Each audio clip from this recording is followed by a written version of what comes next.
Vezi că intri în direct. Gata, sunt pregătită, dar ce facem mai concret? Candidezi ca președinte. Vezi, poate îți scot un dinte. Eu vreau să fiu președintă. Cum vrei tu, intri pe sticlă. Vrei, zi-mă ta ceva. Ce să zic? Zi tu așa, bună ziua, dragi români.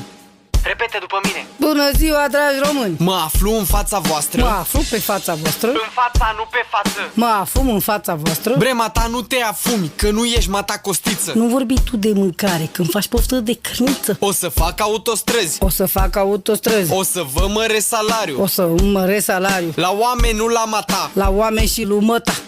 Bre, oprește-te, că facem noi pușcărie. Construim noi pușcărie. Nu mai bine un spital? Să mă bagi direct acolo, că mă îmbolnăvești mental. Continuă-ți mata discursul. Ce să zic? Zile ce vrei. Da, bule, mamă, discursul. Zile, bre, tu un slogan. Mă votați, vă dau Logan. Slogan, nu Logan. Mă votați, vă dau slogan. Hai că ne-ai distrus total. Dacă votați, voi